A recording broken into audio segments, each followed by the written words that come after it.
Hello. Good morning. Welcome sa ating Lord's Day Worship Service. So, request ko na magsitayo po ang lahat.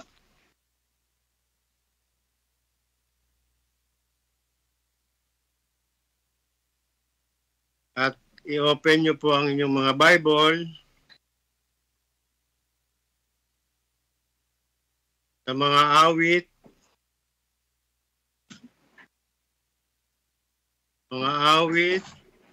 chapter 57, verses 7 to 10.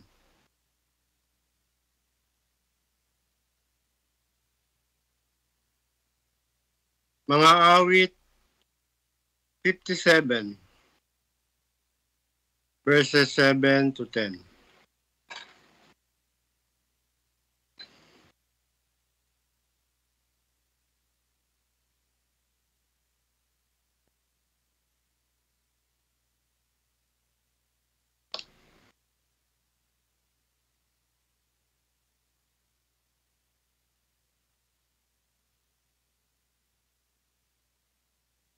Mga awit, chapter 57, verses 7 to 10. Sige po, sabayan niyo po ako sa pagbabasa. Okay. 7. Ang aking puso ay tapat, O Diyos. Ang aking puso ay tapat. Ako'y aawit, oo, ako'y aawit ng mga papuri.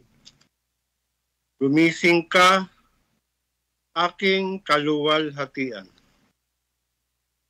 Gumising ka, o lira at alpa. Gigisingin ko ang bukang liwayway. Ako'y magpapasalamat sa iyo, O Panginoon. Sa gitna ng mga bayan, ako'y aawit sa iyo ng mga papuri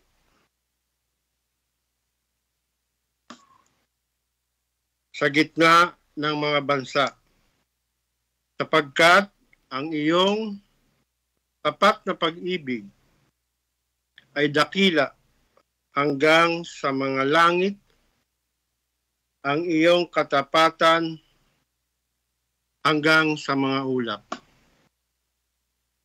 Manalangin tayo. Okay, let us pray. Our Father in heaven, Lord, salamat sa araw na ito. Salamat sa iyong pag-iingat, sa kaligtasan, sa iyong mga anak sa nagdaang bagyo. Alam namin, Panginoon, na sa lahat ng oras, sa lahat ng pagkakataon, ay nandyan ka upang kami samahan, ingatan. Panginoon, ang lahat ng ito ay para sa iyong kaluwalhatian. Ito ay iyong paraan upang mahanap ang iyong mga anak na nawawala, mga nawawalang tupa. Lord, panalangin namin para sa aming mga kapatid, magulang, mga kaibigan. Alam namin na ikaw ang kikilos sa kanilang mga puso. Gaya ng sinabi mo sa John 4, ang ginawa mo sa babaeng Samaritana at sa pinuno na sa iyong isang salita ay sila ay naniwala at nabuhay. Yun po ang aming pinanghahawakan para sa aming mga kapatid na hanggang sa ngayon ay wala sa katotohanan. Panginoon, salamat sa patuloy pagpapalakas, paggagabay sa iyong iglesia dito sa Kabkabin.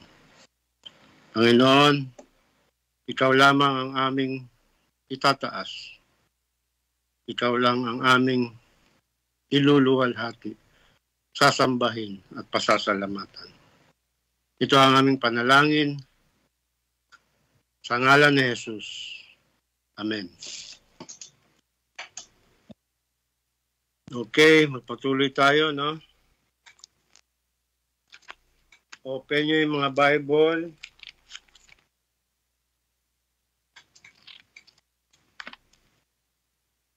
Sa Isaiah, Lumang Tipan.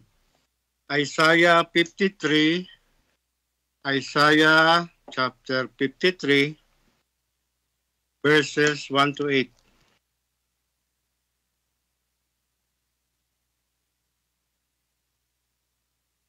Isaiah chapter 53, verses 1 to 8. Sa Lumang Tipan.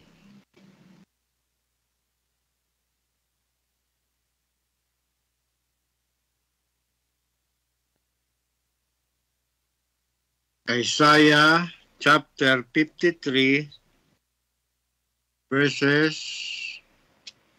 1 to 8. Sige po. Sinong naniniwala sa aming narinig at kanino nahayag ang bisig ng Panginoon? Sapagkat siya'y tumubo sa harapan niya na gaya ng sariwang pananim at gaya ng ugat sa tuyong lupa. Siya'y walang anyo o kagandahan man na dapat nating pagmasdan siya. At walang kagandahan na maibigan natin sa kanya. Siya'y hinamak at itinakwil ng mga tao. Isang taong nagdurusa at sanay sa kalungkutan. At gaya ng isa na pinagkublihan ng mukha ng mga tao, siya'y hinamak. At hindi natin siya pinahalagahan. Tunay na kanyang pinasan ang ating mga karamdaman at dinala ang ating mga kalungkutan.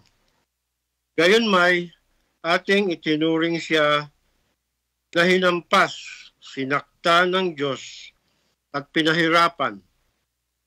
Ngunit siya'y nasugatan dahil sa ating mga pagsuway. Siya'y binugbog dahil sa ating mga kasamaan. Ipinataw sa kanya ang parusa para sa ating kapayapaan. At sa pamamagitan ng kanyang mga latay ay gumaling tayo. Tayong lahat ay gaya ng mga tupang naligaw.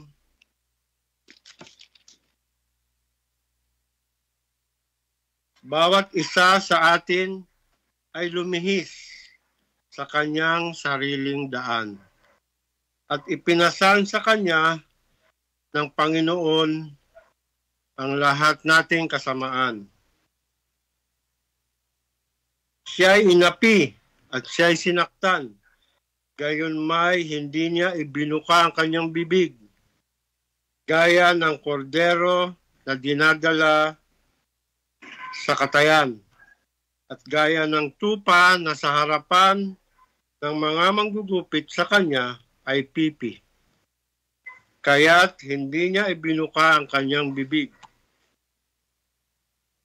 Sa pamamagitan ng pang-aapi at paghatol ay inilayo siya at tungkol sa kanyang salinlahi na itinuring na siya'y itiniwalag sa lupain ng mga buhay at sinaktan dahil sa pagsalangsang ng aking bayan.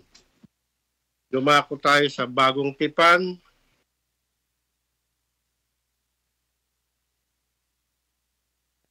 Bagong Tipan. Sa 2 Timothy chapter 2 verses 19 to 22.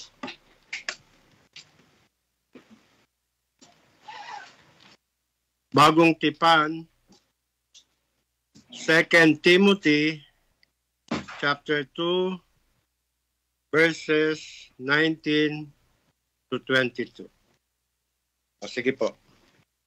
Ngunit ang matibay na saliga ng Diyos ay nananatiling matatag na may tatak na ganito. Kilala ng Panginoon ang mga kanya at lumayo sa kalikuan ang bawat tumatawag sa pangalan ng Panginoon. Sa isang malaking bahay ay hindi lamang may mga kasangkapang ginto at pilak, kundi mayroon din namang kahoy at luwad, at ang iba'y sa natatanging paggagamitan at ang iba'y para sa karaniwan. Kung nililinis ng sino man ang kanyang sarili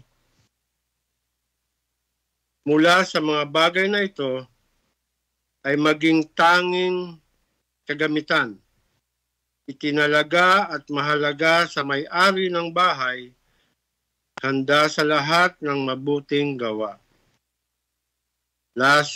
Ngunit layuan mo ang masasamang pagnanasa ng kabataan at sundin mo ang katuwiran, pananampalataya, pag-ibig, at kapayapaan kasama ng mga tumatawag sa Panginoon mula sa malinis na puso. Salamat sa kanyang salita. At dumako na tayo sa pag-awit ng sa pag-awit ng mga himno. Good morning. Magsiupo na po tayong lahat. Sige po, mupo muna kuya sandali at tatayo din po kayo. Alright.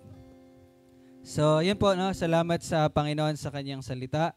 So, tayo po ay magpapatuloy at aawit tayo, no? At paghahayag ng katotohanan, ang kabutihan, kadakilaan, at pagtataas sa pangalan ng ating Panginoon. So sa una po nating awitin, ito po yung bagong kanta para po sa atin. At ito'y paghahayag na sa lahat ng mga niligtas, tayo'y umawit at magpuri sa Kanya. 1, 2, 3, go.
Trampled over death is Christ enthroned, and sing, oh sing.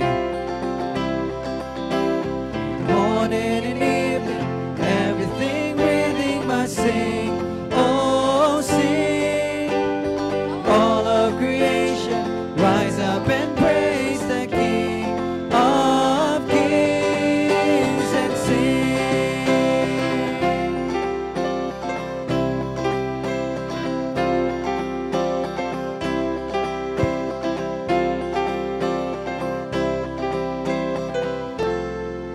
On the final day when the Lord on high returns in majesty, we will bow in wonder before the Lamb, and evermore the saints will sing. Yes, evermore the saints will sing. Morning and evening, everything breathing must sing, oh sing. All of creation, rise up and praise the King of kings. One more time. Morning and evening, everything breathing must sing, oh sing. All of creation, rise up and praise the King of kings, and sing.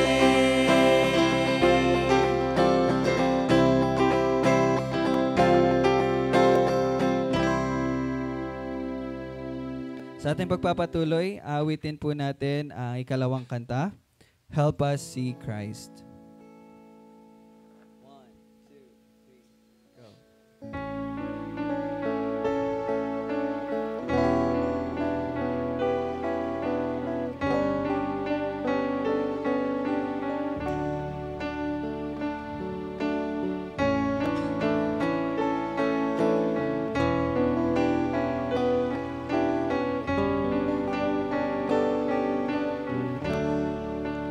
Holy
Para sa ating huling awitin, Christ, our wisdom. 1, 2, 3, go.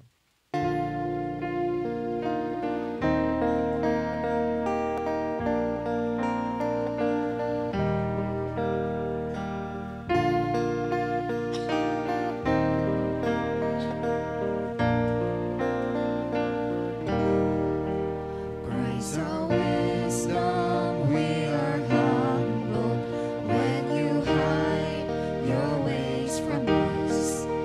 You have purposes unnumbered, each one good and glorious.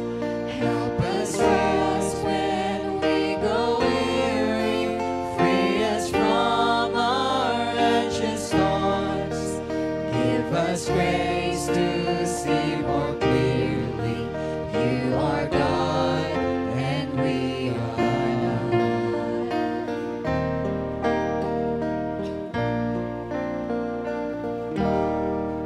Christ our wisdom, be our gladness when we fail to understand. You ordain all joy and sadness to fulfill your perfect plan. Help us know you rule with power over every raging flood. In our most uncertain hour, you are God and we are loved.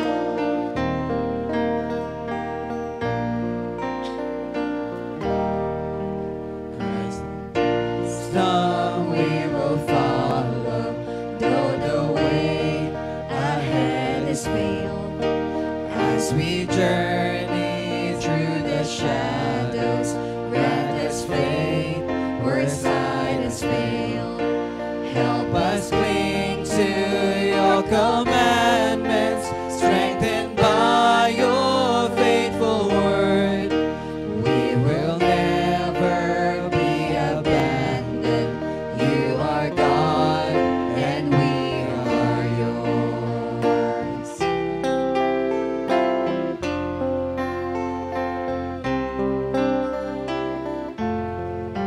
Christ our wisdom, we adore you for the beauty of the cross.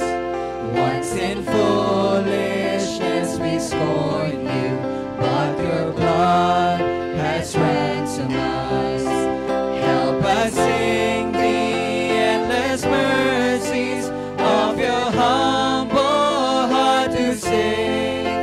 Christ our wisdom, Christ our glory, you are God, forever praised.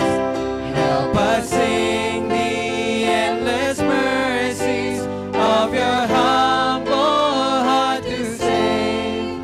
Christ our wisdom, Christ our glory, you are God, forever praised. Palakpakan natin ang Panginoon. Tayo po'y magsiupo na.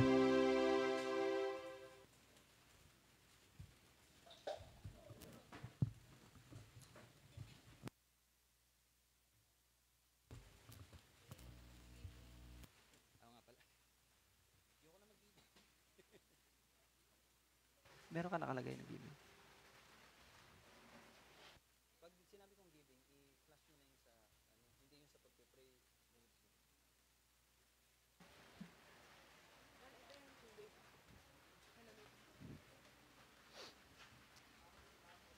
Okay? So, patuloy po tayo sa ating pagpapasalamat at pagpupuri sa Panginoon sa pamagitan ng ating pagbibigay.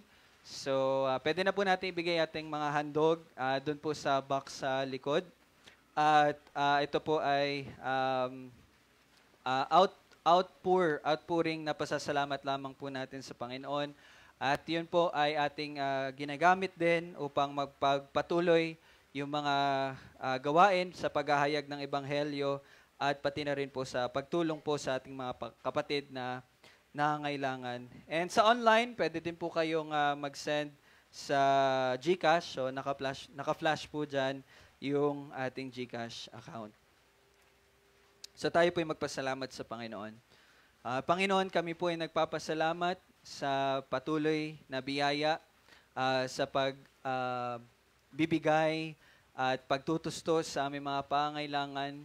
Unang-una sa lahat is ang biyaya ng kaligtasan. Salamat, Panginoon, dahil sa pagkaunawa, sa katotohanan na sa tanging anak mo na si Jesus lamang kami ay maliligtas.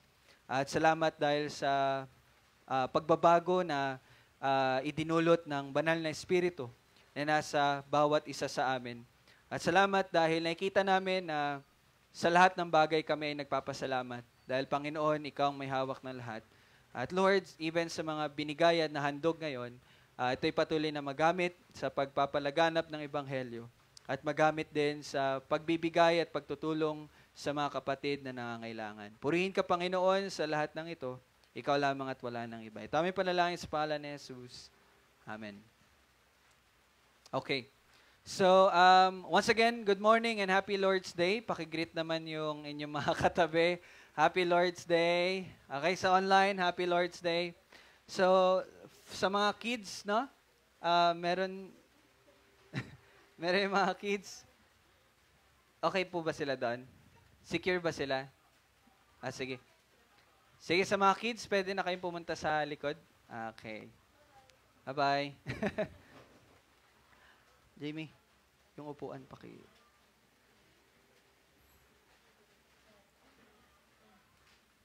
lagay mo lang. Okay. Alright, so sa ating pagpapatuloy, buksan po natin ang ating mga Biblia sa Mga Gawa, chapter 8. Mga Gawa, or sa English, Acts. No? Acts.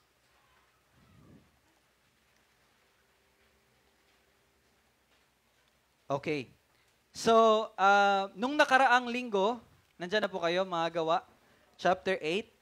So, magpapatuloy tayo sa verse 25. Okay, Mga Gawa, chapter 8, verse 25. Okay, let me give you some time para maihanda yan.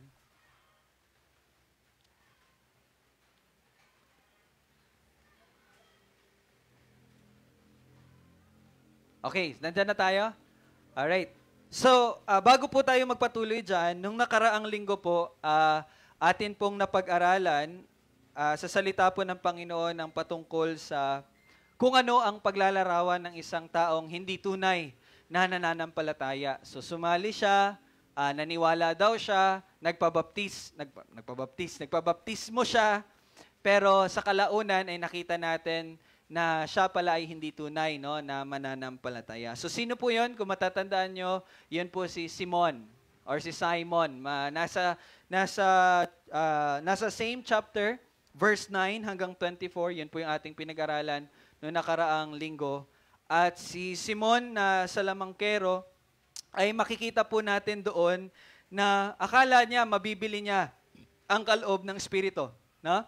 So, lagi po nating tandaan na wala po tayong kakayanan na para bilhin or makuha yung mga kaloob po ng Espiritu.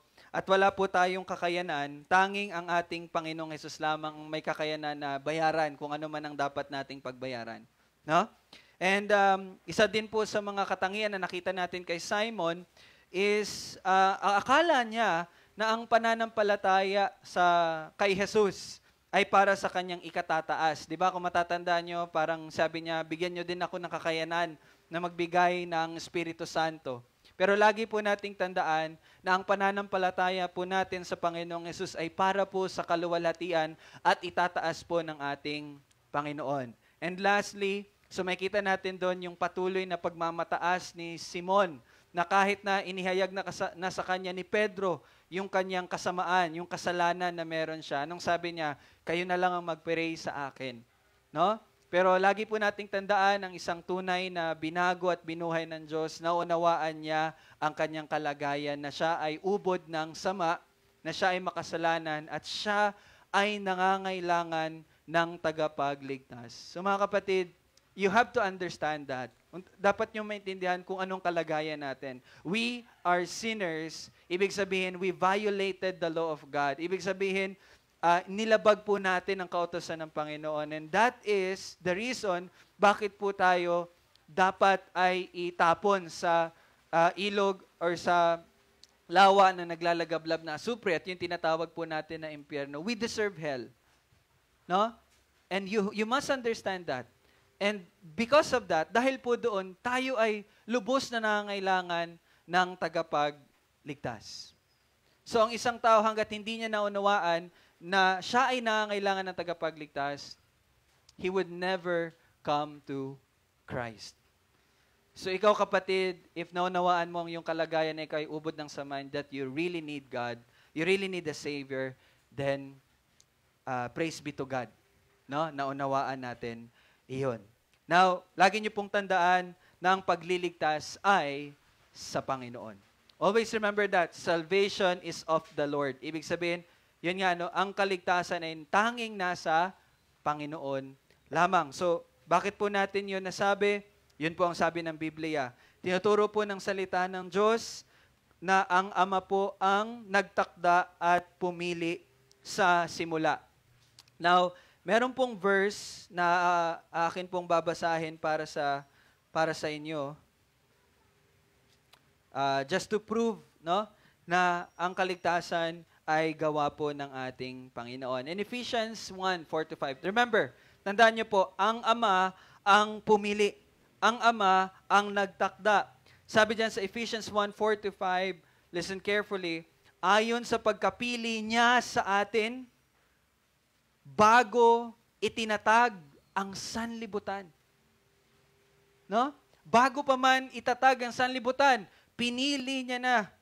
May pinili na siya upang tayo'y maging banal at walang dungis sa harapan niya sa pag-ibig. Tayo'y itinalaga sa pagkupkop. Now, itinalaga, ibig sabihin, bago pa man mangyari, yun na yung nakaplanong mangyayari. At ano sabi dyan? Tayo itinalaga sa pagkupkop upang maging kanyang mga anak sa pamagitan ni Hesukristo ayon sa kabutihan ng kanyang kalooban. And sabi dyan sa 2 Timothy 1:9, na siyang sa atin ay nagligtas at sa atin ay tumawag ng isang banal na pagtawag, hindi ayon sa ating magawa. No, if naisip mo na ikaw ay pinili ng Diyos dahil ikaw ay mabuti, mabait, no. No? Sabi dyan, hindi ayon sa ating mga gawa, kundi ayon sa kanyang sariling layunin at biyaya. Ang biyayang ito'y ibinigay sa atin kay Kristo Jesus bago pa nagsimula ang mga panahon. So, the Bible is clearly stating na ang pagliligtas ay nangyari na, itinakda na noong una pang mga panahon, bago pa man likain ang sanlibutan. Imagine that. No? The grace of God na ikaw ay minahal niya bago pa man ang lahat. Bago ka pa makagawa ng mabuti o masama, the Lord has chosen us. Yun ay ginawa ng Ama. Siya ang pumili at ang anak ang tumubos. Anong sabi dyan sa John 10:15? Gaya ng pagkakilala sa akin ng Ama, sabi ni Jesus, at ng pagkakilala ko sa Ama, at ibinigay ko ang aking buhay para sa mga tupa. Ito, binasa na natin ito ng nakaraan. Ibinigay niya ang kanyang buhay para sa mga tupa, hindi para sa mga kambing. Para lang sa mga tupa. In Ephesians 5:25, mga asawang lalaki, mahalin ninyo ang inyong mga asawa, gaya ni Kristo na nagmamahal sa iglesia. Nabanggit natin yan kanina. At ibinigay ang kanyang sarili alang-alang sa Kanya. Ibinigay ng Panginoon sa kanyang buhay para sa iglesia. Okay? So it's a limited atonement. Okay? Namatay siya hindi para sa lahat, but para sa tupa, para sa iglesia. And in Acts 20:28, ingatan ninyo ang inyong sarili at ang buong kawan.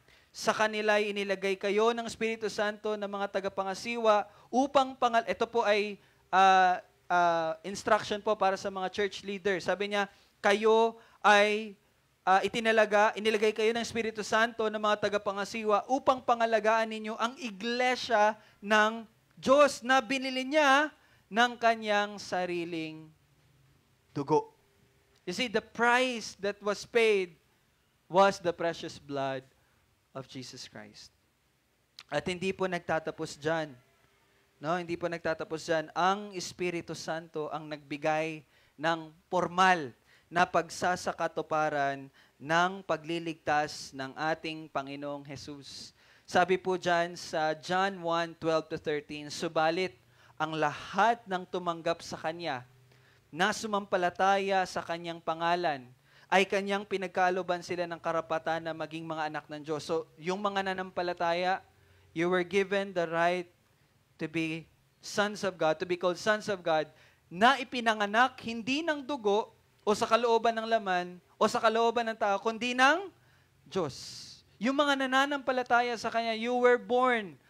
Kayo ay binuhay muli, hindi ayon sa inyong sariling desisyon, but ito ay ayon sa desisyon ng Diyos. Now, napag-aralan po natin sa mga Bible study natin na ang ibig sabihin po ng pagiging buhay muli ay ipinanganak ng Espiritu. Okay? And in John 3:3-5, sabi ng Panginoong Yesus kay Nicodemo, malibang isang tao ay pinanganak na muli, ay hindi niya makita ang kaharian ng Diyos. So, ganun kahalaga na ikaw ay mabuhay muli bago mo makita ang kaharian ng Diyos. And in verse 5, sabi din ng Panginoong Yesus, katotohanan ang sinasabi ko sa iyo, malibang isang tao ipinanganak ng tubig at ng Espiritu. So dito, binigyang linaw ng Panginoong Yesus. Ano ibig sabihin ng pagiging buhay muli? Ito ay ang ipinanganak ng tubig at ng Espiritu. Hindi siya makakapasok sa kaharian ng Diyos unless you were born of this water and Spirit. So ibig sabihin niyan, ang isang tao ay naliligtas sa pamagitan ng pagbubuhay ng Espiritu Santo. And sabi din po sa Ephesians 1:13-14, no? Napakagandang pangako. Sa Kanya kayo rin naman na nakarinig ng salita ng katotohanan, ang ebanghelyo ng inyong kaligtasan, at kayo na sumasampalataya sa Kanya ay tinatakan ng ipinangakong Espiritu Santo. So you see, hindi lang po tayo nabuhay muli dahil sa Espiritu Santo, but siya rin po ang naging katiyakan natin. No? Sabi diyan, siya ang katibayan ng ating mana hanggang sa ikatutubos ng pag-aari sa ikapupuri ng Kanyang kaluwalhatian. So, the teaching once saved, always saved is totoo po yan. Ito lang, sinasabi ko po ito sa inyo kasi baka sa pag-scroll nyo po sa Facebook, maririnig nyo na yung OSAS or once saved, always saved. Yan po ay tunay na katuruan. Kasi po, ang pagliligtas ay nangyari bago pa man magsimulang lahat. Ito ay nagsimula sa pagtatakda at pagtatalaga at pagpili ng Diyos. So, merong Espiritu na katibayan.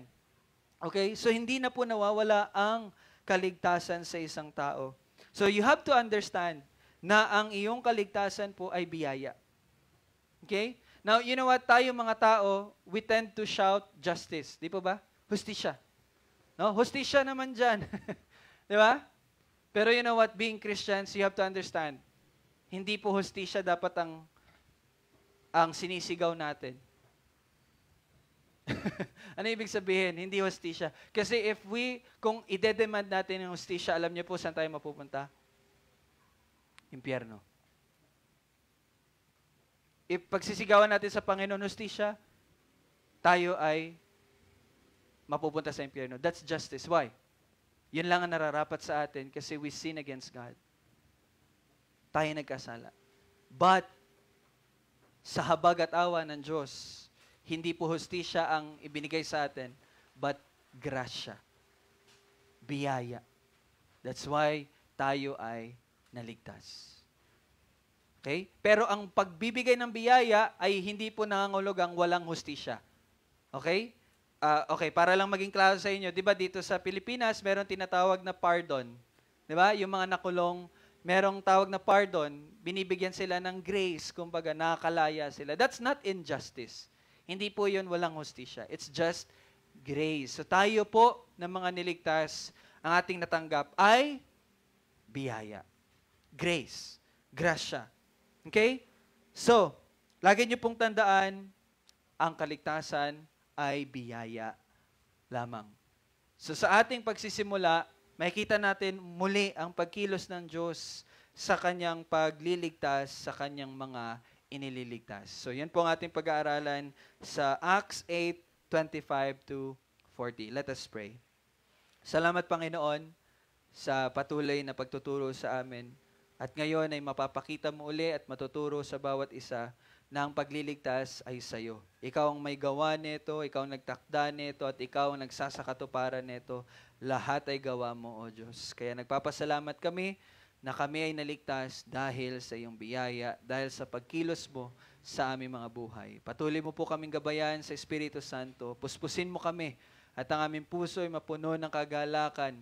At ito ay magdulot at mag-udyok sa amin na patuloy na mamuhay na karapat-dapat ayon sa iyong pagkatawag sa amin. Salamat, Panginoon. Lahat ng papuri ay sa iyo lamang. Ito ang panalangin sa pangalan ni Jesus. Amen. So again, the story na babasahin natin ngayon is the very opposite nung nakaraang linggo. So kung nakaraang linggo about false convert, ngayon naman mapag-aaralan natin ang tunay na niligtas. Paano natin may ilalarawan ng isang tao na tunay na ligtas? Ano yung katangian na meron siya? And you will be surprised about this one. Mamaya, pakita ko po sa inyo. Now, in verse 25, you can turn your Bible in Acts 8:25. Sabi diyan, sina Pedro at Juan, pagkatapos na makapagtotoo at masabi na nila ang salita ng Panginoon, ay bumalik siya sa Jerusalem na ipinangaral ang ebanghelyo na sa maraming nayon ng mga Samaritano. So, you have to understand na ang nangyari dito is, di ba si Felipe, siya po ay nagpunta sa Samaria dahil nga po sa pag-uusig, no, na dulot nung pagkamatay ni Esteban. So, napunta siya sa Samaria. Doon po kayo sinundo, di ba? Sa Samaria. Napunta siya sa Samaria and then, may mga naniwala, pumunta doon si Pedro at si Juan para ipanalangin para matanggap nila yung Espiritu Santo. We discussed, na pag-usapan natin yan last Sunday. Ngayon, pabalik na sila sa Jerusalem. Now, okay, eto, maganda to na na-prepare. Kung makikita nyo po dyan, andito po yung Judea. Ito yung, ng Judea, ito pala. So, nandiyan yung Jerusalem. Yung Samaria po, nasa itaas. Okay, nasa itaas. Now, pumunta po sila doon sa Samaria, dahil nga po may mga nanampalataya doon sa Samaria. Then si Juan at si Pedro, pabalik na sila sa Judea, so bababa sila uli. Now, in verse 25, may kita nyo dyan, na habang pabalik sila, hindi lang sila yung umuwi agad, but sila po ay naghayag, patuloy na naghayag ng ebanghelyo sa bawat nayon bawat nayon ng mga Samaritano. Now, ito pong nangyayari sa verse 25 is actually katuparan po ng sinabi ng Panginoon sa Acts 1:8. Di ba? Sabi po sa Acts 1:8, sa mga Gawa chapter 1 verse 8, wag niyo na pong puntahan, sasabihin ko na lang. Sabi doon na kayo ay magiging saksi ko sa Jerusalem at sa buong Judea at Samaria. So ibig sabihin, itong nangyayari sa verse 25 is the fulfillment ng sinabi ng Panginoon. Okay, sa kanila parang babalik lang sila ng Jerusalem, naghahayag sila. Sa kanila parang ginagawa lang talaga nila yung pagiging Kristiyano. No, na sa lahat na kanila mapuntahan sila naghahayag ng magandang balita. Pero ngayon nakikita natin in bird's eye view. Ibig sabihin parang tinitingnan natin yung kabuuan na nangyayari. Ito pala ay pagsasakatuparan ng sinabi na ng Panginoon sa Acts 1:8.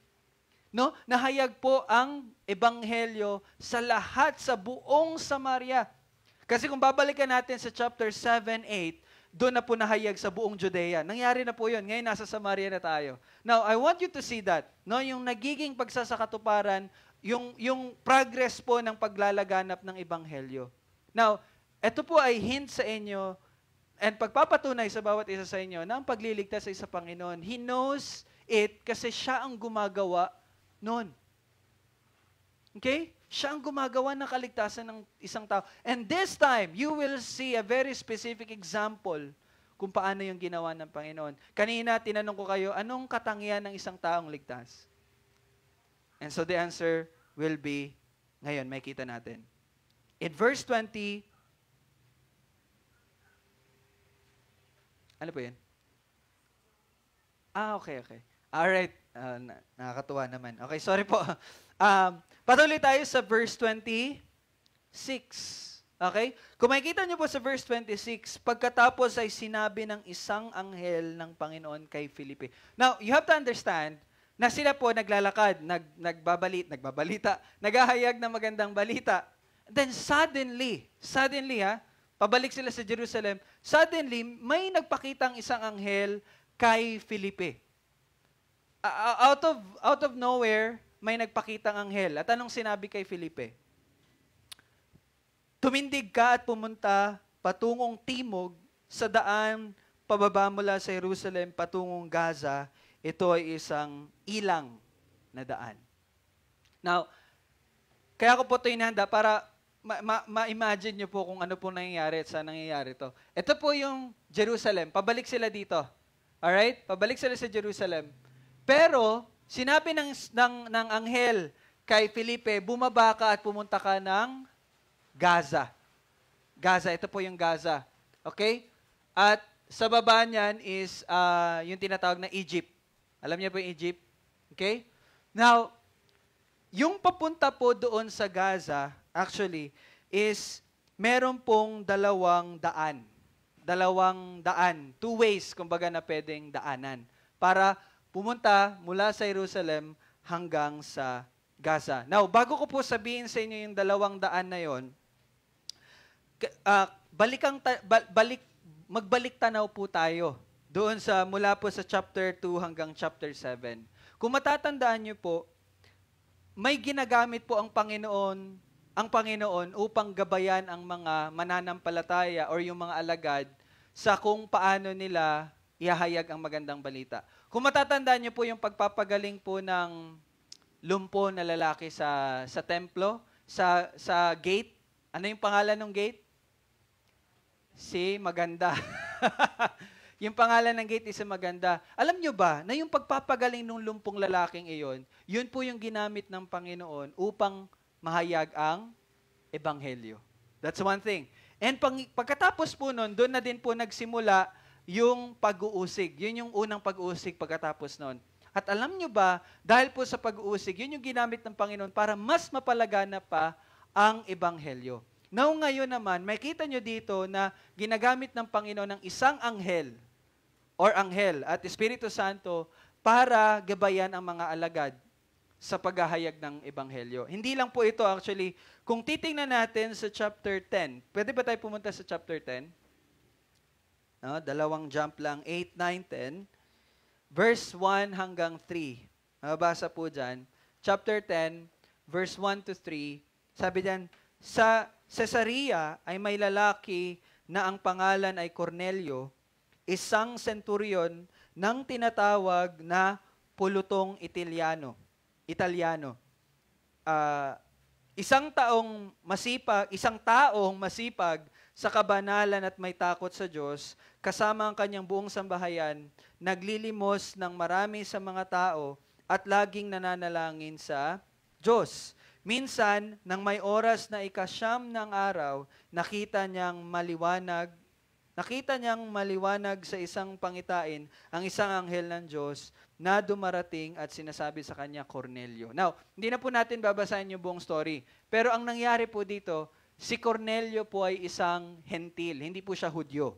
Hindi siya Israelita. Isa po siyang hentil. Pero nagpakita po ang anghel sa kanya. Now, later on, makikita natin at mababasa natin dito na yung, di ba, tinawag siya Cornelio. May nangyari po dyan. Kasi yun po ang paggagabay ng Panginoon upang ma-meet niya po si Pedro. At anong dahilan? Bakit kailangan niyang ma-meet si Pedro? Para po mahayag ang Ebanghelyo sa kanila at maliligtas siya. Siya po ay hentil, ha? Now, meron din pong nangyari sa chapter 16. Punta natin yung chapter 16. Verse 6 to 10. Chapter 16, verse 6 to 10. Okay, nandyan na kayo? Chapter 16, verse 6 to 10. Okay, sabi po dyan, basahin natin. At naglakbay sila sa lupain ng Phrygia at Galatia dahil pinagbawalan sila ng Espiritu Santo na ipangaral ang salita sa Asia. Nang sila'y dumating sa tapat ng Mysia, ay pinagsikapan nilang makapasok sa Bithynia, ngunit hindi sila pinahintulutan ng Espiritu ni Jesus. That's the Holy Spirit. At paglampas nila sa Mysia, ay nagtungo sila sa Troas. Nang gabing iyon ay lumitaw ang isang pangitain kay Pablo. May isang lalaking taga-Macedonia na nakatayo at nakikiusap sa kanya na sinasabi, tumawid ka patungo sa Macedonia, tulungan mo kami. At pagkakita niya sa pangitain, sinikap naming pumunta agad sa Macedonia na naniniwalang kami tinawag ng Diyos upang ipangaral ang magandang balita sa kanila. So you see, nakikita niyo dito yung paggabay po ng Espiritu Santo. No? And it's the same thing na nangyari ngayon dito sa binabasa po natin. Okay, now, I want you to see na ang pagliligtas po ay pagkilos po ng Panginoon. Yan po ay pagkilos at pagbibigay direksyon ng Panginoon. Okay? So, ang ating pagkakaligtas din po mga kapatid, ang inyong pagkakaligtas ay hindi po yan nagkataon. Hindi po yan nagkataon. Ito po ay itinakda at sinadya. Itinakda po yan at sinadya po yan. Kasi nga, di ba, sabi ko nga po sa inyo kanina, mula pa man sa simula, from eternity past, bago palikayin ang mundo, itinalaga na po ng Panginoon kung sino ang kanyang pipiliin at ililigtas. So, kung ganon, hindi po aksidente na kayo'y naligtas. And again, we will see another example na itong pagkakaligtas ng isang taong ito, itinakda po at sinadya. Okay? Ngayon, makita niyo po yung preparation, yung paghahanda. At alam niyo po ba, ang naghahanda na ito, hindi ang tao, but ang Diyos. You will see the preparation of God. Unang-una, ginabayan ng isang anghel si Felipe. Sabi niya, pumunta ka doon. And sabi ko po sa inyo kanina, kapag pupunta ka ng Gaza, mula po sa Jerusalem, may 200. Hindi 200 na pera. may 200. At alam niyo po ba, kung yung daan na sinabi ng anghel kay Felipe, sabi dyan, tingnan niyo po yung verse 26, ito'y isang ilang na daan. Pag sinabi nating ilang, walang tao. So, ibig sabihin, ito po yung unusual na daan. Ang normal na daan, highway. Di ba? Sa highway ka. Sa matao, sa may daan talaga. Pag ilang, edi walang constructed na daan. Tindahan niyo po yan? Now, that is something that we have to consider kasi this is very unusual. Pero grabe, no? Sabi ng anghel, doon ka dumaan, doon ka pumunta. Pero tingnan niyo po sa verse 27. At tumindig nga siya at umalis. Now, you have to understand this, mga kapatid. Siya'y tumindig at umalis. Anong pinapakita nito? Walang alinlangan. Walang pagtatanong. Pumunta agad si Felipe. Minsan tayo, bakit? Anong mayayari doon? Ay, sino ba nandun? Ay, ano ba gagawin ko doon? Wala pang sinabi ang anghel. Sinabi lang, pumunta ka doon. Di ba tayo, bakit ako pupunta doon? Di ba, naintindihan niyo po? Now, dito niyo makikita po yung pagkilos ng Panginoon din sa buhay ni Felipe, no? Grabe yung pag-change talaga ng taong ito. Na to the point na basta sinabi ng Diyos, gagawin at gagawin niya agad, no question asked. Okay. And you have to understand, mga kapatid, na ang pagliligtas ay sa Panginoon. At sa pamamaraan na ginagamit ng Panginoon, ginagamit niya po ang tao. Kayo na mga mananampalataya, tayo na mga mananampalataya, gagamitin po tayo ng Panginoon upang gawin ang kanyang pagliligtas. Gaya ng makita natin ngayon dito. Okay? Now, you have to understand na ito'y paalala na isa sa mga pamamaraan ng Panginoon sa kanyang pagliligtas ay ang tao. Kaya po, mamuhay lang tayo bilang Kristiyano. Di ba? Yun po yung lagi nating reminder sa ngayong series natin. Mamuhay ka lang bilang isang Kristiyano kasi hindi mo alam kumikilos na pala ang Panginoon para iligtas yung ibang tao. And that's the same thing na nangyari kay Felipe. Basta sumunod lang siya. Nagiging Kristiyano lang siya. Namumuhay lang siya bilang Kristiyano. And then, unknowingly, ito na pala yung pamamaraan ng Panginoon upang iligtas itong isang tao na ito na mamaya ay makikilala natin. Pero, you have to understand this. Hindi po ito yung parang, so gagamitin pala kami ng Panginoon. Teka lang po. Gagamitin pala kami ng Panginoon. Okay. Gagamitin pala kami ng Panginoon. So, basta hintayin ko lang, tawag ka lang, on call ba? Tawag ka lang, hindi po ganon. You have to understand na tayo po ay yes, instrument ni God, pero ang mga tao na gagamitin po ng Panginoon ay yung mga tao pong naghahanda para sa ganitong gawain. Okay? Yes, the Lord ordains, but kailangan nating tandaan na isa sa pamamaraan na ginawa niya is tayo ay matuto na ihanda din ang ating buhay para sa ganong gawain. Kaya po, di ba, kung matatandaan niyo yung binasa natin sa New Testament reading natin kanina, yung 2 Timothy 2:20-21, basahin ko po sa inyo, sa isang malaking bahay ay hindi lamang may mga kasangkapang ginto at pilak, kundi mayroon ding namang kahoy at luwad. So, parang gumagamit siya ng analogy, no? Sa bahay daw may ginto, may pilak, meron ding kahoy at luwad. At ang iba ay sa natatanging paggagamitan at ang iba ay sa karaniwan. Ibig sabihin, yung iba sa special use, yung sa iba naman sa normal or common use. Ngayon sabi diyan sa verse 21, kung nililinis ng sino man ang kanyang sarili mula sa mga bagay na ito, ay magiging tanging kagamitan, itinalaga at mahalaga sa may-ari ng bahay, handa sa lahat ng mabuting gawa.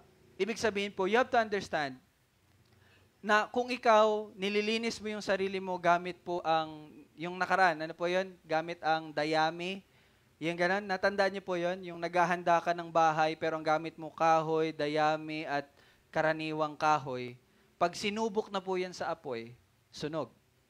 Pero kung ang inahanda mong bahay is gamit mo bato, ginto, pilak, mga mahalagang bato, pag sinunog yan, hindi yan matitipo, tutupok. Di ba? Ganon din po sa pag-serve kay God. Ibig sabihin po, okay, sa madaling salita, kung ikaw, inihanda mo ang sarili mo sa pamagitan ng pag-aaral ng salita, pananalangin lagi, pagsunod sa kanyang kautusan, no? You will be used by God. Pero kung ikaw, yes, Kristiyano ka, pero ginagamit mo yung oras mo sa pagsa-social media, panonood ng movie, paglalakwatsa, paggagala, do you think God will use you? No. Yes, ang mga mananampalatayang gagamitin ng Panginoon, pero you have to understand, ang gagamitin niya lang yung mga naghahanda din sa ganong gawain. Okay? Pero, ang mga tao na naghahanda para doon, anong sabi doon sa nakaraan, they will be rewarded. Yung mga tao naman na hindi, they will be saved, pero yun lang. They will have no reward. Pero they are saved kasi nanampalataya sila sa ginawa ng Panginoong Jesus. Okay? Now, we see, yun po ang ginagawa ni Felipe. Sumusunod lamang siya sa kung ano ang kalooban ng Diyos. Now, let me introduce to you this person na ililigtas po ng Panginoon. Patuloy tayo sa verse 27. May isang lalaking taga-Ethiopia, isang eunuko, at tagapamahala ni Candace, na reyna ng mga taga-Ethiopia. Siya ang namamahala ng buong kayamanan ng reyna. Ang eunuko ay nagpunta sa Jerusalem upang sumamba. Now, you see, no, ito yung profile niya. Grabe information, no? Itong taong ito ay taga-Ethiopia. Now, for you to understand, Ethiopia po ay Africa. Sa modern name, Africa. At ito po ay nasa timog ng Egypt. Ibig sabihin, nasa baba po ng Egypt. Di ba? Gaza. Baba nito, Egypt. Baba pa talaga, yun na yung Africa or Ethiopia. Now, bakit po, ano yung kahalagahan na sinabi po dito yung Ethiopia? Alam niyo po ba, sa biblical times, sa time na ito, ang Ethiopia po ang kaduluduluhang bahagi ng known world. Anong ibig sabihin kong known world? Ngayon po, alam na natin yung buong lahat ng lugar, di ba, sa buong mundo. Alam na natin. Pero dati sa biblical times, hindi pa po nila alam. So may tinatawag na known world. Ibig sabihin, yun pa lang yung mga nadiskubre. Yun pa lang yung mga alam nila ng mga lugar. Dati sa biblical times kasi wala pang malalaking barko wala pang airplane. No? Wala pa. Wala pang ganon. So known world. And alam nyo po ba, yung kadulo-duluhang bahagi ng known world sa biblical times is ang Africa. Ang Utopia. Now, what is the importance of this? Acts 1:8. Kayo'y magiging saksi ko sa Jerusalem, sa buong Judea, Samaria, at kaduluduluhang bahagi ng mundo. Ibig sabihin, this is the sneak peek. Pag sinabi nating sneak peek, parang sa movie, trailer. Ito yung trailer ng mangyayari ng pagliligtas ng Panginoon hanggang sa kaduluduluhang bahagi ng mundo. And this is something amazing. Why? Kasi ito pong nangyayari dito, sabi ko nga, sneak peek po siya, at ito po ay magsisimula, listen, ito ay magsisimula sa pagkakaligtas ni Cornelius. Tandaan niyo si Cornelio? Nabasa natin kanina sa chapter 10. Doon po magsisimula kasi si Cornelio po at ang kanyang tahanan, doon po magsisimula, doon po mabubuksan ang ebanghelyo para sa mga hentil. At, something amazing, nag-jump tayo, di ba, 10? Sa chapter 9, alam niyo po ba mangyayari? Doon na po maliligtas si Saulo, na siyang si Pablo. At alam niyo po ba anong gagawin ng Panginoon sa buhay ni Pablo? Si Pablo ang gagamitin ng Panginoon para ipahayag ang ebanghelyo sa mga hentil. Now you see, the preparation of God and the sneak peek, the trailer, paunang na pinapakita niya na mangyayari sa kasunod ng mga chapters. You see? Okay? Now, ito pong tinatawag na eunuko. Alam niyo ba yung eunuko? Eunuch. Narinig niyo na yung eunuch? Okay. Yung eunuko po ay may dalawa pong kahulugan. Siya ay isang naglilingkod sa kaharian, pero siya po ay emasculated. Ano yung emasculated? Walang muscle. De, joke lang. Emasculated is, sorry to say this, tinanggalan po siya ng sexual organ ng lalaki. Yun ang ibig sabihin ng emasculated. Pinutulan. Okay na, imagine na po yan. Bakit naman ganon? Kasi para siya ay maiwas sa mga temptation kasi kailangan niya maglingkod sa kaharian. And minsan naglilingkod siya sa mga reyna, sa mga prinsesa. So, para maiwasan yung mga temptasyon. Yun po yun. Emasculated, yung mga eunuko. At isa din po sa kahulugan ng eunuko, sila po yung mga high officials. And dito, may kita natin na parang pareho, no? Isang eunuko at tagapamahala ni Candace. Now, sino naman si Candace? Si Candace po is actually hindi po pangalan ng tao, but siya po ay title. Title ng inang reyna. Pag sinabi nating inang reyna, siya yung ina ng hari. Okay? Inang reyna. Now, sa Utopia po, ang kanila pong paniniwala is ganito. Na, naniniwala sila ng hari ay incarnation ng haring araw. Incarnation, pagiging tao, kumbaga, ng haring araw. Yun pong pinaniniwalaan nila. Ang mga hari daw, pagiging tao ng haring araw. Pero, ang tunay daw na may kapangyarihan ay nasa mga inang reyna. So, ibig sabihin, mas mataas daw ang posisyon ng mga inang reyna. Sounds familiar? Sounds familiar? Mama Mary, Papa Jesus, di ba?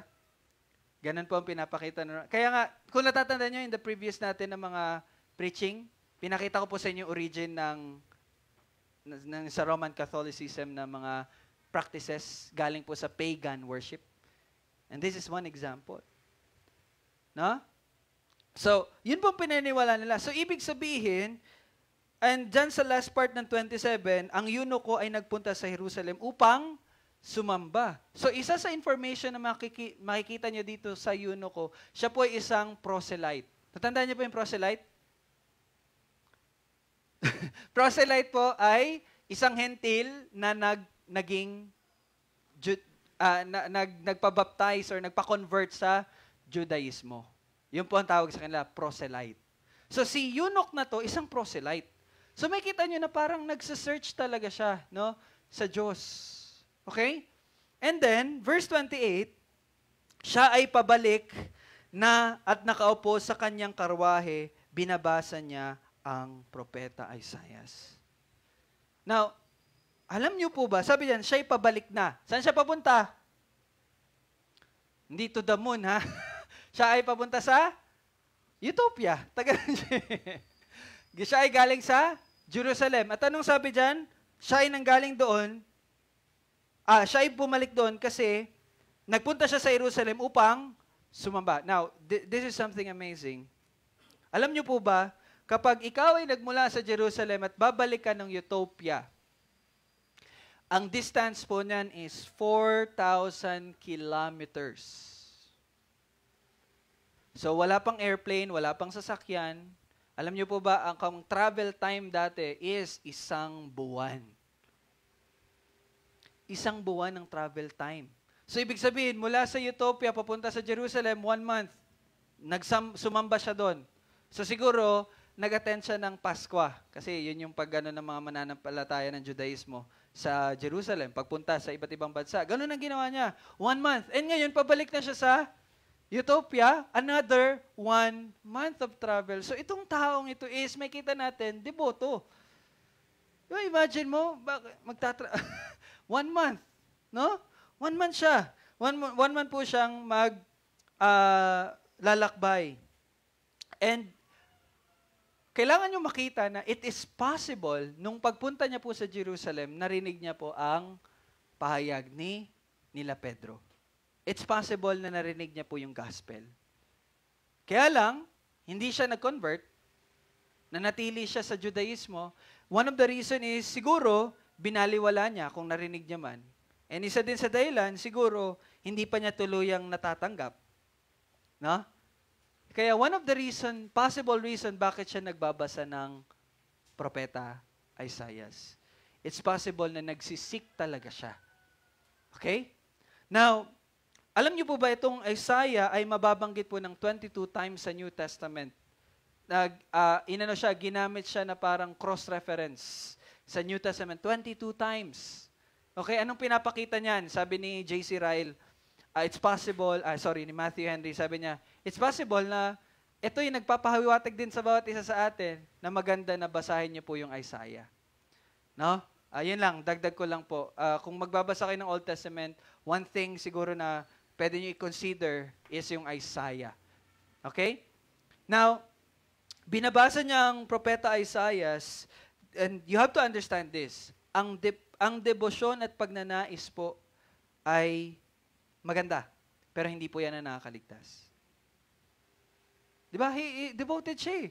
Di ba? 2 months. Imagine 2 months inilaan niya sa paglalakbay. And habang naglalakbay, nagbabasa siya. Di ba? Kayo, anong ginagawa niyo pag nagta-travel kayo?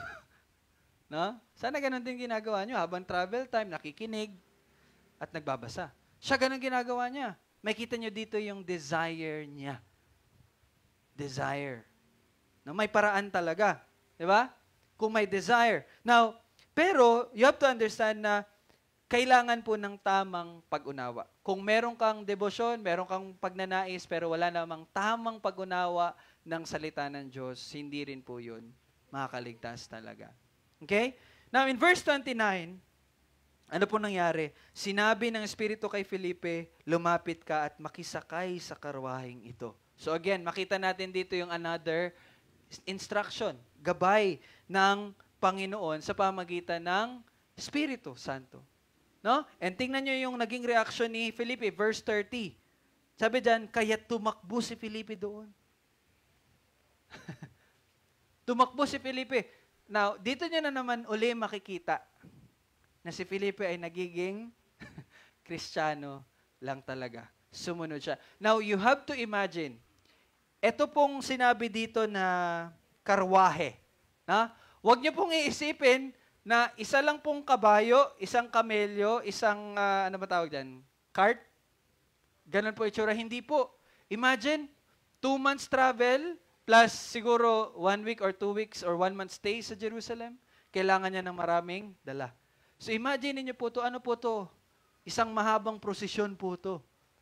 Okay? And nakita natin kanina, may mataas siya na posisyon. So ibig sabihin, meron siyang pera. And even siya yung itinalaga na ng treasure. Siya yung treasurer ng Candace, ng Inang Reyna. Imagine that. So, imagine mo yon.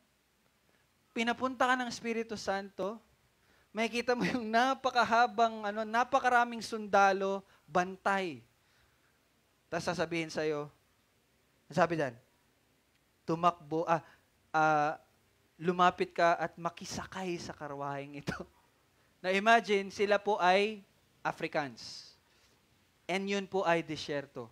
So, malamang sa malamang, gano'n na lamang din yung pagiging vigilante nila, no? Kung baka merong mga umatake sa atin ng mga hindi pirata sa dagat. Ano tawag diyan sa mga, yung mga ano ba? Nakalimutan ko yung tawag. Basta yung mga ganun, mga NPA pa sa Pilipinas. Bandido, mga yung bandits, no? Mga bandits pala. No? So, it's possible. 'Di ba? So ikaw, tayo nga, pag nasa pier, nag-share, di ba? Sasabihin, ay, baka makaistorbo ako. Di ba? May maganda tayong mga pag-iisip. Pero si Felipe, anong sinabi niya? Kaya tumakbo si Felipe doon. Hindi siya, walang pagpapakita ng pag-aatubili na pagsunod. Even pag-aalinlangan at pagkatakot na baka paglapit ko doon, ay, sino ka? Ay, wala pala silang barel. Sino ka? Di ba? Nakikita niyo po yun? Ang nakikita natin kay Felipe, he is just trusting the instruction na binibigay sa kanya ng Panginoon. And you have to understand that as well. No, hindi yung marami ng tanong, marami pang doubt ba? Totoo ba? Ito ba talaga? Dapat ba ako mag-share? Share ko ba talaga to? Yung mga ganong, alam niyo yung mga ganong mindset? Hindi po dapat ganon. No? So again, that's one thing na makita natin kay Felipe. Now, ito yung amazing na nangyari dito sa pagkasunod sa verse 30. At kanyang narinig na binabasa niya si Isaiah na propeta. So, makita niyo dito yung grabing no? Hindi po, again, gaya nga po ng sabi natin kanina, hindi po ito pagkakataon lamang. Hindi nagkataon. Lahat po ay hinihanda ng Panginoon. You know what? Nagbabasa ng Isaiah si Eunuco. Pinapunta doon si Felipe. And pagpunta niya doon, timing, binabasa niya yung Isaiah. And mamaya makita niyo yung kagandahan. Even hindi lang kay Isaiah, yung specific na binabasa niya sa Isaiah, mamaya, no? Now, ito yung sinabi ni Felipe. Naunawaan mo ba ang binabasa mo? This is a very bold statement. And imagine nyo ba, bigla kang sumulpot doon. Do you understand that? Di ba? Naunawaan mo ba yung binabasa mo? Such a very bold approach, no? Mula kay Felipe. Di ba? Di ba, natural niyan, pupunta ka muna sa mga guard. Pwede bang makiusap doon pwede ko bang kausap? Di ba, ganun usually. Kasi maano yung posisyon niya eh. And alam na natin na pag ganon, meron talagang yung level bago ka makapunta doon sa main. Di ba? Pero dito, makita nyo, paanong nangyari na nakalapit siya kaagad, even nasabihan niya agad. At alam niyo po ba bakit niya naririnig yung Isaiah? Kasi po sa time dito sa biblical times, kapag nagbabasa po ang mga tao, they read it in a very loud voice. Ganun po sila magbasa. Kaya naririnig ni Felipe. Now you see, I want you to see God's preparation. Yon lahat ay paghahanda ng Panginoon. Now you have to understand na yung pinapunta po ng Espiritu doon si Felipe, inihanda na po yun ng Panginoon. Okay? Now in verse 31, sumagot naman ito. Now this is something amazing again. Verse 31, sumagot naman ito, paano nga ba malibang may tumulong sa akin? Alam niyo kung gaano ka-amazing tong sagot na to? Kasi the very normal na sagot is, sino ka ba? Ang gagawa mo dito, anong pakialam mo? Di ba? may kita nyo dito yung humility ng eunuko. No? The humbleness. Wala siyang pagpapakita ng pangamba at pagtataka. Kasi 'di ba, desyerto 'yun. Bigla na, uy. 'Di ba? And Felipe he is a Hellenistic Jew. Hudyo siya pero lumaki sa ibang bansa, hindi sa Israel, hindi sa Jerusalem. So, African sila, mga black sila. 'Di ba? You. Pero anong sabi ng eunuko? No? Paano nga ba? Malibang may tumulong sa akin. The humility. And next, at kanyang inanyayaan si Felipe na umakyat at maupong kasama niya. Grabe na reception. Out of nowhere, may gagan, tas papaano mo, mamaya, tusukin ka ng patay ka. Now, you have to see here na itong taong ito, itong eunuko na to, is nagpapakita po ng beatitude. No? Babasahin ko po ulit sa inyo yung beatitude. Matthew 5:3-6. Mapapalad ang mga dukha sa Espiritu. Alam niyo po yung sinabi niya na, paano nga ba? Malibang may magtumulong sa akin, yan po ay pagpapakita na siya po ay dukha sa Espiritu. Kasi hindi niya naunawaan. Naunawaan niya na wala siyang kakayanan. No, sapagkat kanila ang karya ng langit, mapapalad ang nahahapi sapagkat sila ay aliwin, mapapalad ang mga mapagkumbaba sapagkat mamanahin nila ang lupa, mapapalad ang mga nagugutom at nauuhaw sa katuwiran sapagkat sila ay bubusugin. You see, the traits na meron tong eunuko, and you have to understand na hindi po to nagmumula sa kanya. I believe na ang Espiritu Santo ay kumilos na sa buhay niya bago pa man dumating si Felipe. Na-prepare na po ang puso nito. At alam niyo po ba paano ko po yun mapapatunayan sa inyo? Sige nga, prove mo nga. hindi po papupuntahin si Felipe ng Panginoon sa pamagitan ng anghel ng Espiritu Santo sa walang kasiguraduhang pagliligtas. Ito po ay tiyak na itinakda. Narinig niyo po yun? Kung hindi po yun sigurado, kung tunay po ang katuruan ng Arminianism, na depende sa tao ang pagtanggap sa Panginoon, no? Kung totoo po yun, so there's a chance na i-reject si Felipe. Pero bakit pinapunta ng Espiritu Santo ng anghel ng Panginoon doon si Felipe? Kasi it is sure na itong eunuko na ito ay ililigtas ng Panginoon. Okay? So, at alam niyo po ba, meron pong verse sa Bible, na basahin ko lang to, medyo mag-ano lang ako sandali. 1 Corinthians 12:28. At ang Diyos, listen, at ang Diyos ay naglagay sa iglesia ng unay mga apostol, ikalawa ay mga propeta, ikatlo ay mga guro, saka mga gumagawa ng himala, saka mga kaloob ng pagpapagaling, mga pagtulong, mga pagpapamahala at iba't ibang uri ng wika. Alam niyo po bakit nilagay yun ng Panginoon sa iglesia? Kasi para po sa ikakalago ng iglesia, ng bawat mananampalataya. Yun po ay inihanda na po ng Panginoon. So, kailangan niyo po makita dito na ang Panginoon po talaga ang kumikilo sa lahat. Siya ang nagpe-prepare ng lahat. You have pastors, you have teachers, you have preachers. Kasi inihanda po yan ng Panginoon para sa kaligtasan ng bawat isa sa atin. And I want you to see na itong nangyari po dito ngayon sa eunuko is again just one amazing event ng paghahanda ng Panginoon. So that's the first stage, God's preparation. The second stage is this, the gospel proclamation. Okay? Now in verse 32 at 33, ang bahagi ng kasulatan na binabasa niya ay ito. Ito po yung binabasa ni eunuko. Tulad ng tupa na dinala sa katayan at sa isang kordero na hindi umiimik sa harap ng kanyang manggugupit. Gayon din, hindi niya ibinuka ang kanyang bibig. Sa kanyang pagpapakababa ay pinagkait sa kanyang katarungan. Sino ang makapaglalarawan sa kanyang lahi?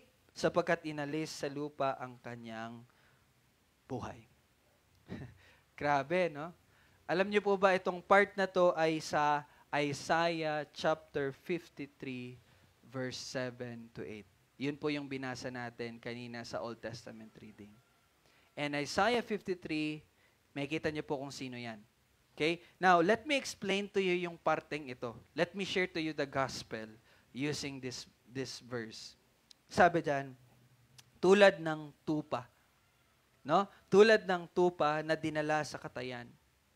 Now, alam niyo po ba, ang ating Panginoong Hesus ay dinala po sa Cross Calvario sa pamagitan ng galit ng mga Pariseo, Saduseo, Hudyo, at ng mga Hentil sa pamagitan ni Pilato.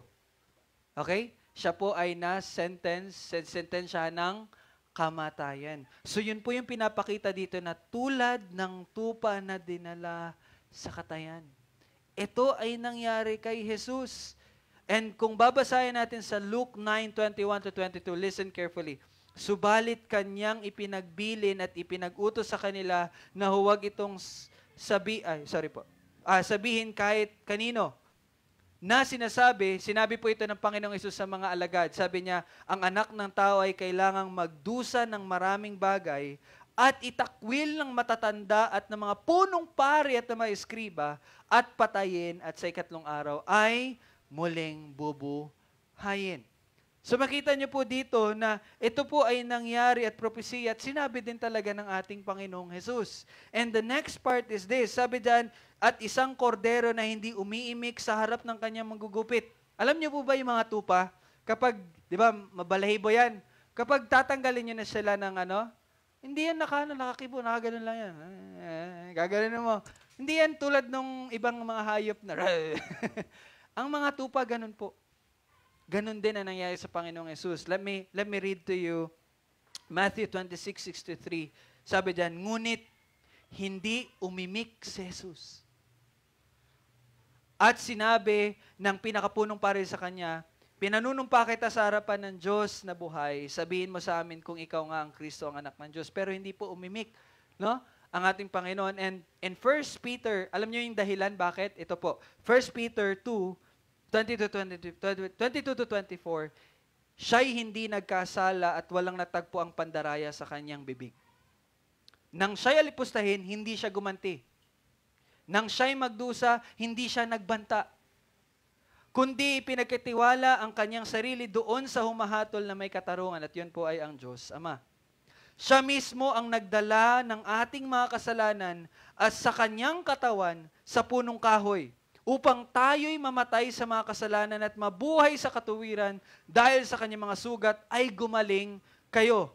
Sapagkat kayo'y tulad ng mga tupang naliligaw, ngunit ngayon ay bumalik na kayo sa pastol at tagapag-alaga ng inyong mga kaluluwa. Alam nyo, bakit po hindi siya umimik? Alam nyo, bakit hindi siya retaliate? Kasi ginagawa niya yun para sa kaligtasan ninyo. Inako niya ang bawat kasalanan ninyo, ang bawat sugat na ibinigay at kanyang nadanasan, yun po ay ang pagsasalin ng ating mga kasalanan. So, hindi siya umimik para sa iyo. And in verse 33,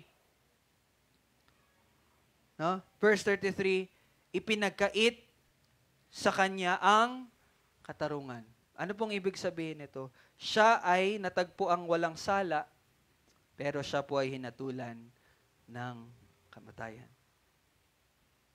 No? He is not guilty. He's not guilty, pero siya ay hinatulan ng kamatayan. And the last part, sino makapaglarawan sa kanyang lahi?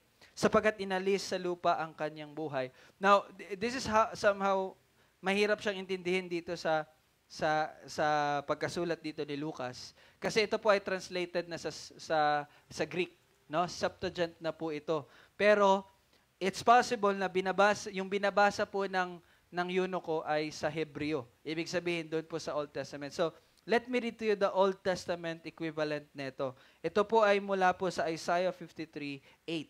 Itong part na to. Now listen, medyo may kaibahan po siya, no?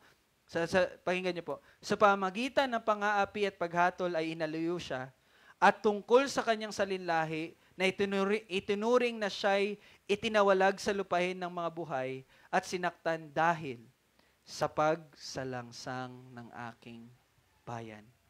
Ano pong pinapakita dito?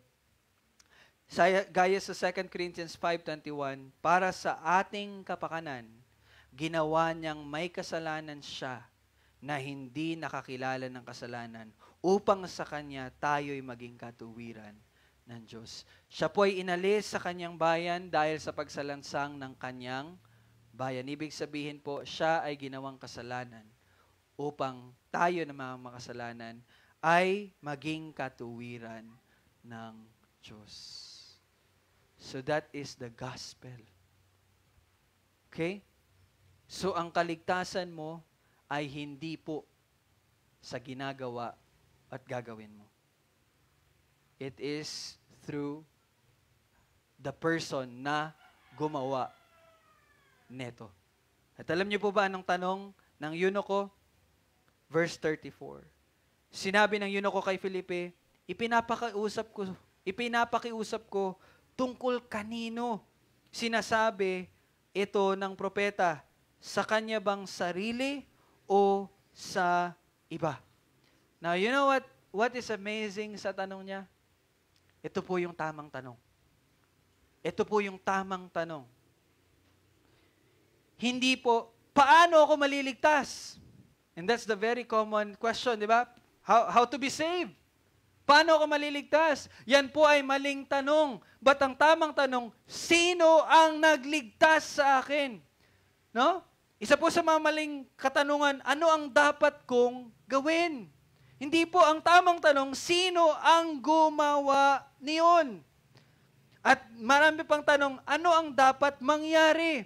Ang tamang tanong, kanino ito nangyari? No? Hindi po anong paraan. Sino ang daan? Hindi siya paano, bagkus sino. Yun po ang ebanghelyo. Hindi paano maligtas, sino ang nagligtas. Salvation is through a person. And sino yun? Sino yun? Kaya tama po ang, you see, grabe yung pag-work ng Holy Spirit dito sa eunuko na to. He understood. Hindi niya sinabi, paano to mangyayari? Di ba? Kasi ito, pinunta siya sa ganito ganyan, di ba? Binasa natin kanina, hindi paano eh. Pero naunawaan niya, sino? Sino yung tinutukoy dito? And that is the gospel. Yun yung dapat niyang marinig. And in verse 35, nagsimulang magsalita si Felipe at simula sa kasulatang ito ay ipinangaral niya sa kanya magandang balita ni Jesus. That's the gospel. That's the way. Yun yung daan sa kaligtasan. Si Jesus. The finished work and the person of Christ. That is Jesus. Mga kapatid, you are saved not because of anong gagawin mo sa sunod, gaano ka alam mo yun, deboto, mag-aaral ng ganito. No. Again, last week, di ba, napag-aralan natin yun. If ang nagiging katibayan mo sa iyong kaligtasan ay yung mga ginagawa mo ngayon, nagsisimba na kasi ako sa East Community Church, nag-join ako Bible study, nagpe-pray na ako. Well, those are good things. Actually, those are just results. Yun ay bunga lang. Pero hindi yun ang nagliligtas sa'yo. Your salvation is through Christ alone. Yun yung katibayan mo at katiyakan mo. Bakit ka ligtas? Bakit? Because of Him. Hindi yung, bakit ka naligtas? Kasi nanampalataya ako. Somehow parang totoo, no? Parang tama, pero mali po yun. Sabi nga ng mga reformers, kapag ang sagot mo sa tanong, paano ka naligtas, is first person. Dahil nanampalataya ako, dahil tinanggap ko, mali po yan. But the correct answer, paano ka naligtas, is on the third person. Dahil siya. Dahil sa Kanya.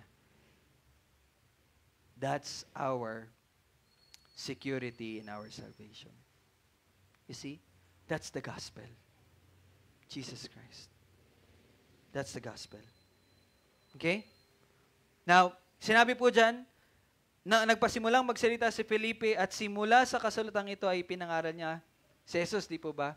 Now, ibig sabihin po, sa panahon, sa oras na sila ay naglalakbay, alam niyo po ang ginawa ni Felipe? Ipinakita ni Felipe na si Jesus po ang tinutukoy ng Old Testament. Nagsimula siya dito. Hindi ibig sabihin, ito lang in-explain niya, nagsimula siya dito. Ibig sabihin, patuloy po na pinakita ni Felipe kay Eunuco na si Jesus ang tinutukoy ng lahat ng kasulatan. Tama nga naman. Sabi ng Panginoong Jesus in Luke 24:44, pagkatapos ay sinabi niya sa kanila, ito ang aking mga salitang sinabi ko sa inyo noong ako'y kasama pa ninyo na kailangang matupad ang lahat ng mga bagay na nakasulat tungkol sa akin sa kautusan ni Moises. Ano yung kautusan ni Moises? Genesis, Exodus, Leviticus, Numbers, Deuteronomy. Yun ang sinulat ni Moises. Lahat ng yun.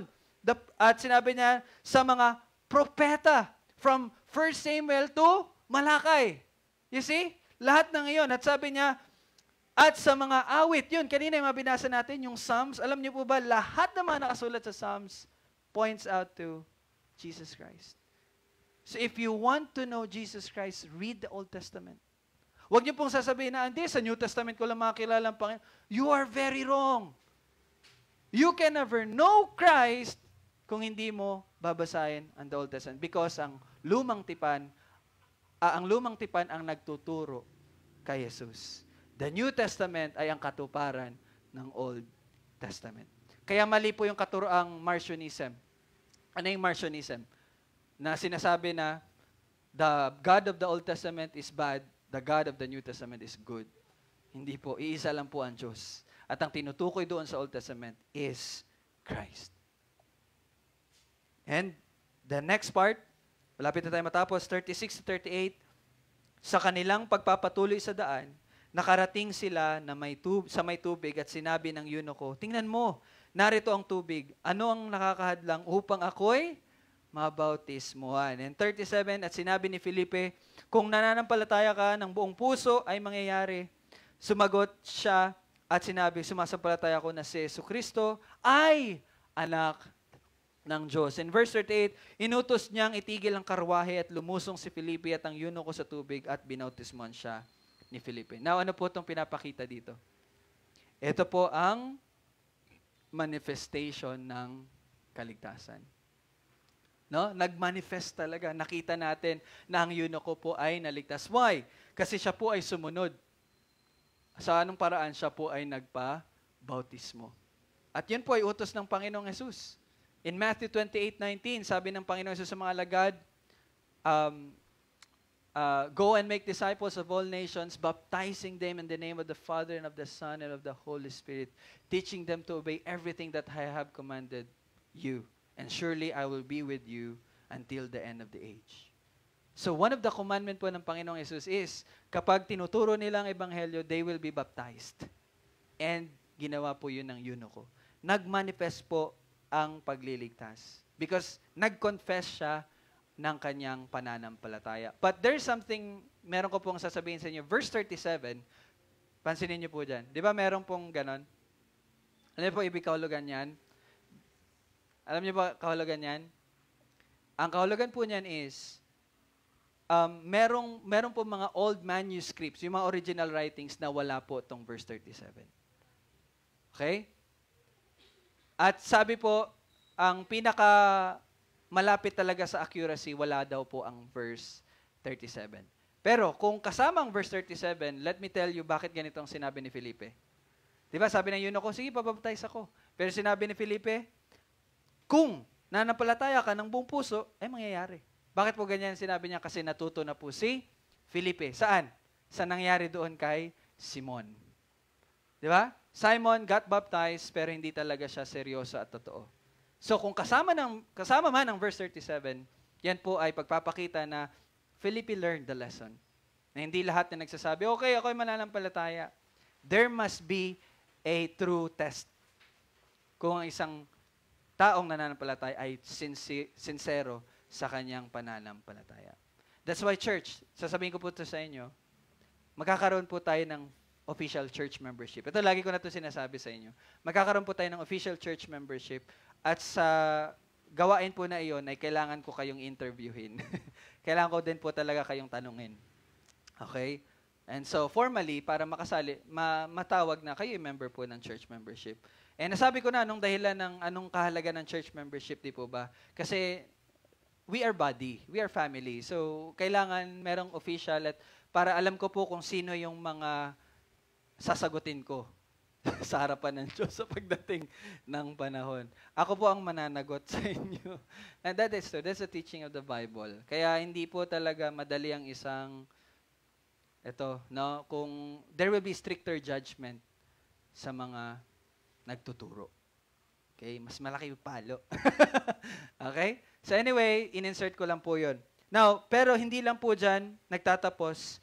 There is actually validation ng kaligtasan nitong eunuko. Di ba? Kasi nga, di ba, merong paghahayag, pero malay mo, hindi naman pala totoo. There is a validation po. Verse 39. Nang umahon sila sa tubig, inagaw ng Espiritu ng Panginoon si Felipe. Mamaya explain ko. At hindi na siya nakita ng eunuko at nagagalak na nagpapatuloy siya sa kanyang lakad. Now, there is validation. Dalawang bagay, dalawang parte. Ano pong unang parte? Nang umahon, pagkatapos po pag-ahon po nila ng tubig, ano yung nangyari? Nawala agad si Philip. As in, nawala siya kaagad. Bang! Saan siya napunta? Verse 40. Ngunit natagpuan si Felipe sa Azotus. Ano nangyari dito? Nag-teleport. Yes. Yes. Oh, opo. Alam ko iniisip nyo. Totoo. Nawala po kaagad si Felipe. Now, anong pagpapakita yun? Yun po ay kababalaghan. Yun po ay miracle. Yun po ay sign. And tandaan nyo po, in the Acts, sa mga gawa, lahat po ng mga kababalaghan na tanda ay ginagamit ng Panginoon to validate na yung tao ngayon ay nagmula sa Panginoon. So yun ay pagpapakita sa eunuko na yung si Felipe ay servant talaga yun ng Panginoon. Because that is a miracle. You see? That's validation. That's a validation of the message ni Philip na yun ay galing sa Diyos. Now, another validation na ang eunuko ay ligtas is this. At hindi na siya nakita ng eunuko at nagalak na nagpatuloy siya sa kanyang lakad. Na anong pinapakita nito? Parang wala na siyang pakialam sa nangyari kay Felipe.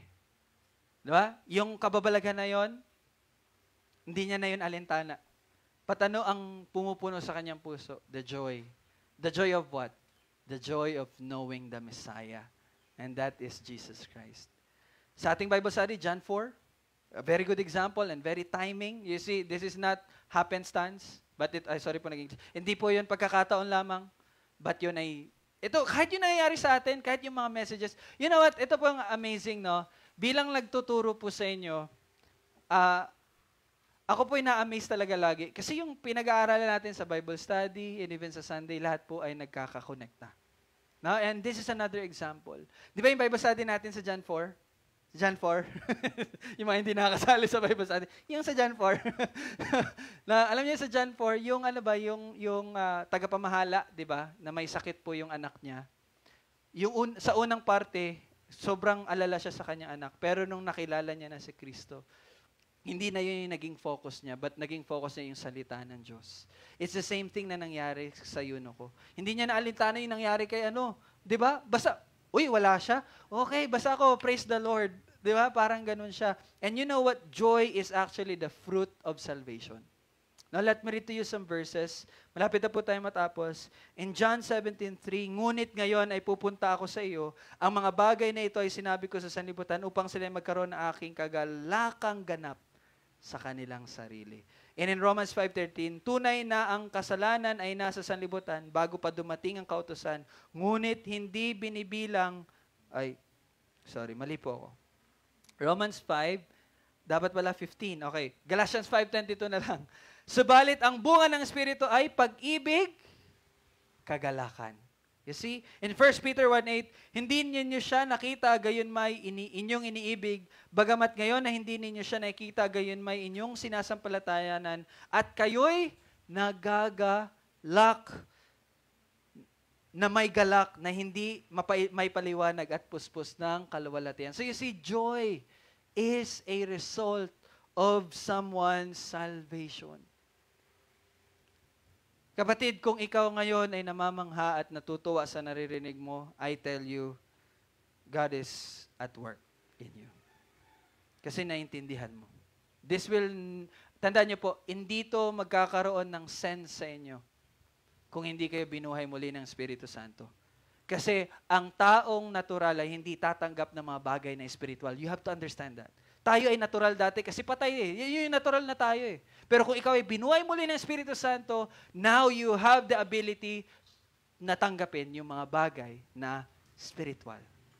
So praise be to God. And the last one, ito, last na po talaga, verse 40. Ngunit natagpuan si Felipe sa Azotus. Sa nagdaraan ay ipinangaral niya ang ebanghelyo sa lahat ng mga bayan hanggang sa makarating siya sa Caesarea. Alam niyo po ba, ito na yung endpoint ni Felipe sa Caesarea. Doon na po nagstay si Felipe, doon na po siya nagkapamilya, doon na po siya nagkaanak. So mababasa natin siya sa Acts 21. Later, mababalik tayo kay Felipe. But you have to see in verse 40, the Lord's work, continuation. Nagpatuloy po ang paggawa ng Panginoon sa pagliligtas sa pamagitan ni Felipe. Okay? So, ito po, yung sinabi ko po sa inyo kanina, church father, di ba? Ito na pala, si Irenaeus. Alam niyo po ba, sabi po ni Irenaeus, siya po ay church father, ibig sabihin sila yung mga sumunod sa apostol. Si Irenaeus, sabi niya, ang lalaking ito, sino yung ito? Yung eunuko daw. Yung lalaki daw na yon, yung eunuko daw na yon, ay naging missionary sa mga taga-Utopia. Nag-start daw po siya ng church. Yun daw yung nangyari doon sa lalaking iyon. At alam niyo po ba yung nangyari sa kanya? Biyaya lang po talaga yon. Di ba sabi ko po sa inyo kanina, anong eunuko? Emasculated. At alam niyo po ba in the Old Testament, in Deuteronomy 23:1, ang sino mang nadurog, sorry to say this, pero ito talaga, ang sino mang nadurog ang itlog o naputol ang ari, yun po ang emasculated, yun po eunuch, ay hindi maaaring pumasok sa kapulungan ng Panginoon. That's the law of God. If ikaw eunuch ka, you can never enter the worship place. That is a templo. Pero you know what? Isaiah pa rin.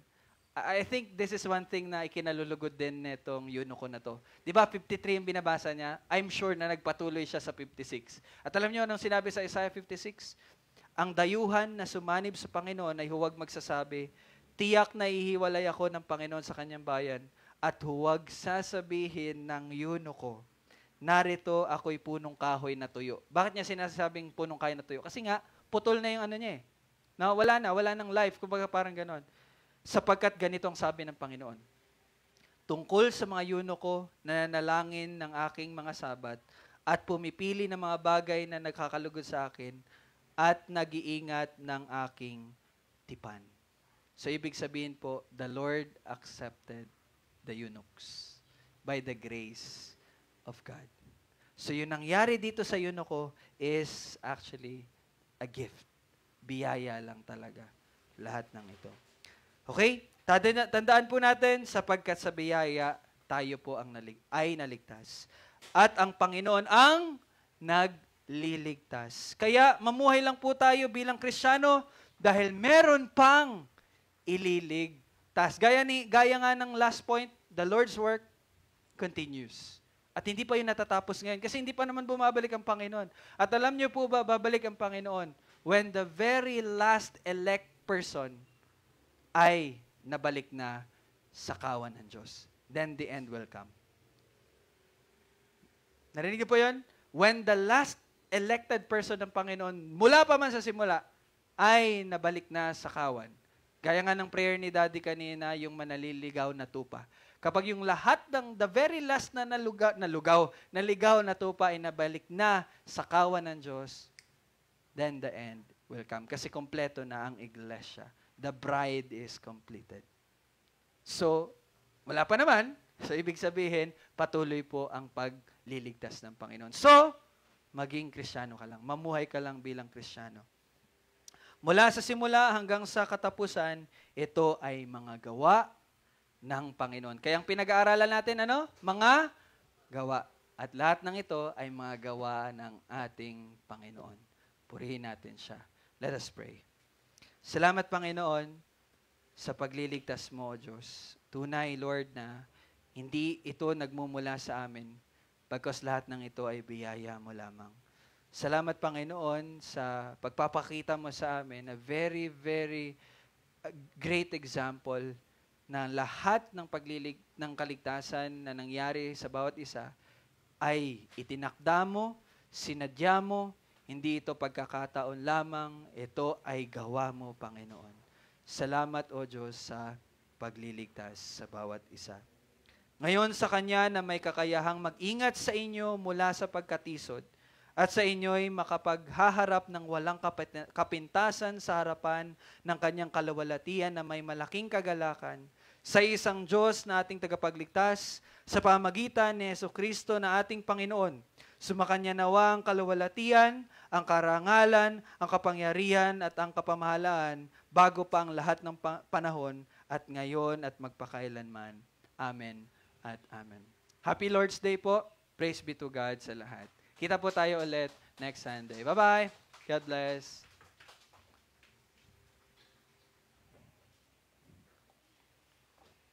Thank you din sa online. Bye-bye. God bless po. Ingat.